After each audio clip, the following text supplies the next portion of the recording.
So it's definitely a concern. One bunk of this material, going up tenfold can cause a huge disruption from a price perspective. You have noticed the cost to replace that old deck has basically doubled. Or maybe that dream of adding a new room to your house suddenly feels impossible. But what's happening in the lumber market is different. No, you're not imagining it. This isn't a gentle price hike. It's a major market shock, fueled by a volatile mix of aggressive trade politics and a fragile supply chain. This crisis is about to hit your wallet in ways you might not see coming. Homes in America are built by small businessmen and women. In fact, they're the ones who are going to feel the pinch the most. Potentially turning the dream of homeownership into a luxury item. This isn't just a problem for corporations, it's a crisis poised to make U.S. housing and renovation costs climb even higher. Today, we're connecting the dots between closed-door trade negotiations and the price of a 2x4 at your local hardware store. Because what starts in the forests of Canada and the boardrooms of timber companies inevitably ends right at your front door. The new reality of sticker shock. So what does this market shock actually look like on paper? Here are 10 facts. Number 1. Lumber prices are surging, putting the dream of a new home further out of reach. We've all gotten used to prices creeping up, but this is a different animal. After a period of volatility, the market is on a major upswing. As of late July 2025, lumber prices have shot up, climbing over 11% in the last month alone, and a staggering 38% compared to this time last year. That isn't some abstract number, it's a real cost that gets baked into every single construction project in the country. Analysts are forecasting this upward trend will continue, driven by a housing market that's still starving for new homes. There's a fundamental housing deficit in the United States, and builders are trying to close a gap of millions of homes. But how can they build when the most basic material, the literal framework of a house, is priced into the stratosphere? This isn't like the pandemic-era spikes, which were mostly about a sudden DIY boom and shipping headaches. Today's problem is more structural. The National Association of Home Builders has warned for years that tariffs act as a direct tax on the American homebuyer. Their estimates suggest that recent tariff actions alone could add over $10,000 to the price of a typical new home. This isn't just a headache for the wealthy, it's a massive barrier for the middle class. And if you're planning a renovation, get ready for a reality check. If you think this is just a problem for people buying brand new houses, you're missing the bigger picture. The shock waves from the lumberyard are heading straight for your home, whether you're planning a project or not. Number 2, home builders are passing these costs straight to buyers. No discounts, just disappointment. Builders work on thin margins, and those margins are getting squeezed hard. They have little choice but to pass these new material costs directly to the homebuyer. We're already seeing the impact on construction, with single-family housing starts falling in June. Why? Because at these prices, the math stops working. The final price tag on a new home gets so high that it pushes potential buyers right out of the market. Housing affordability is already a huge challenge, and this is just pouring gasoline on the fire. The result is a market filled with frustration. Buyers who have saved for years are finding themselves priced out overnight. Think you're safe because you rent? Think again. Number 3, the ripple effect is everywhere, from renovations to your rent check. This isn't just about the frame of a new house. It's about the deck you wanted to build, the kitchen cabinets you hope to replace, the new fence, the garden shed, the finished basement. Every single project that uses wood is now subject to this brutal new pricing. Repair and remodeling is a huge driver of lumber demand in the U.S., so when prices spike, those projects get put on hold or canceled entirely. But the pain doesn't stop there. Landlords are homeowners too. When their cost to maintain a property skyrockets, when a new roof or repaired subfloor costs way more than it used to, they pass those costs on to tenants through higher rent. In a market where affordable housing is already a crisis, this just adds another layer of pressure. It's a vicious cycle. The rising cost of ownership pushes more people into renting, while the very same cost pressures drive rents higher. Nobody is immune. And speaking of ripple effects, let's talk jobs, because this is starting to hurt the economy. So how did we get here? This wasn't one single event, but a perfect storm of policy and market fragility, creating a painful feedback loop. Number 4, the US-Canada trade war over lumber just got a lot more expensive. For decades, the US and Canada have been locked in a bitter dispute over softwood lumber. The US has long accused Canada of unfairly subsidizing its timber industry, and the American response has been to slap heavy tariffs on Canadian lumber imports. These are taxes, plain and simple, paid by American companies and passed on to you. The U.S. Department of Commerce recently finalized a decision to nearly triple the key anti-dumping duties on Canadian lumber, hiking them from 7.66% to 20.56%. That rate went into effect at the end of July 2025. When combined with other duties that are also expected to rise, the total tariff rate could soar to well over 30%.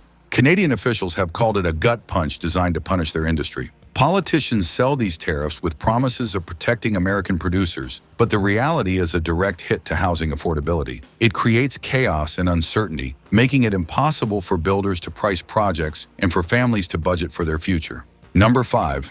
The supply chain is more fragile than you think, and a key supplier failing could make things much worse. This is where a bad situation has the potential to become a full-blown crisis.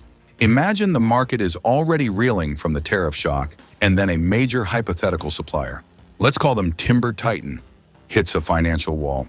This isn't a small sawmill, this is a giant of the industry, a company responsible for a huge slice of the wood products that feed the North American market suddenly failing. We see scary real-world parallels to this scenario, like when smaller companies face major financial trouble and have to reorganize stalling production. If a supplier of that magnitude were to collapse, it would send a seismic shock through the entire supply chain. It's like pulling a foundational block from a Jenga tower. Suddenly, the supply of lumber doesn't just get more expensive, a chunk of it vanishes. The carefully balanced logistics of harvesting, milling, and shipping are thrown into chaos, creating a vacuum that other producers can't fill overnight. This is the kind of vulnerability that could amplify the price impact of tariffs exponentially. It would no longer be a matter of paying more for wood. It would be a scramble to find wood at all. So you have a trade war making wood more expensive and a supply chain that's walking a tightrope. What does that toxic combination actually do to you and the economy? Number 6. This leads to supply chain bottlenecks, lean inventories, and unpredictable prices. The result of this perfect storm is disruption at every level. For home builders, it means project delays while they wait for lumber. It means prices quoted one day are invalid the next. For the average person, it could mean walking into a hardware store and finding lean inventories where the 2x4 should be. The predictability that the entire construction industry relies on is evaporating. This uncertainty is poison for the market. Businesses can't plan and consumers can't budget. Every project, from a multi-million-dollar development to a backyard shed, becomes a gamble. Number 7. Construction slowdowns mean fewer jobs and delayed projects. This is where the economic pain spreads from your bank account to the broader community. The construction industry is a massive engine for economic growth, but when it slows, jobs are on the line. We're talking about carpenters, electricians, plumbers, and roofers who rely on a steady stream of new projects. Hiring in the construction sector has already been sluggish. A slowdown in construction doesn't just hit the job site. It hits the factories making windows and doors.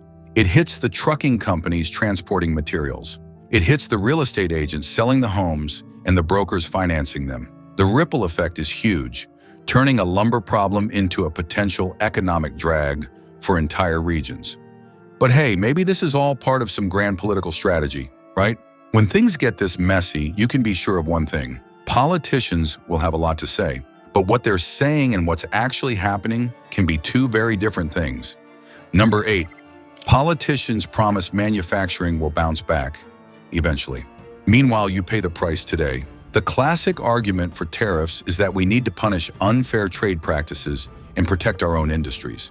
The promise is that this short-term pain will lead to a long-term gain, with American manufacturing roaring back. But for the family trying to buy their first home or the contractor trying to keep their business running, the pain isn't short-term, it's immediate. While there has been some investment in U.S. mills, it's not enough to easily absorb the impact of tariffs on Canadian supply, especially in a tight market. Building new mills and ramping up production takes years. The supposed benefits are far off in the future, but the costs are paid right now by American families and home builders. Number 9. So who's actually winning this trade war? Spoiler, it's probably not you. When you look at who benefits and who loses, the the picture gets painfully clear. A handful of domestic lumber producers may get a boost, but the losers are a much, much larger group. The entire U.S. construction industry, the real estate market, and tens of millions of American families. You are footing the bill for this trade war, paying a hidden tax on the dream of homeownership. The debate becomes a political football, with both sides pointing fingers while ordinary people are caught in the crossfire. And if you're holding out for a quick fix, you might want to sit down. This brings us to the final and maybe most unsettling question: what happens next? Number 10, the only thing certain is uncertainty. Economists are struggling to predict what comes next. Will these prices become the new normal? Will the slowdown in residential construction ripple out into the wider economy? No one knows for sure. That uncertainty is damaging all by itself, causing banks to be more cautious, builders to pause projects, and families to put their plans on hold. While some analysts hope for prices to stabilize eventually, they are unlikely to return to previous levels anytime soon. We are facing the prospect of a prolonged period of high costs that could fundamentally reshape the American housing landscape for years to come. This isn't just a news story, it's a reality impacting your financial future. You're feeling the heat, whether it's through the ridiculous cost of a renovation or the impossible dream of buying a home. If you want to stay ahead of the curve on this economic roller coaster, make sure you hit that subscribe button. And I want to hear from you. Drop your wildest housing horror story in the comments below.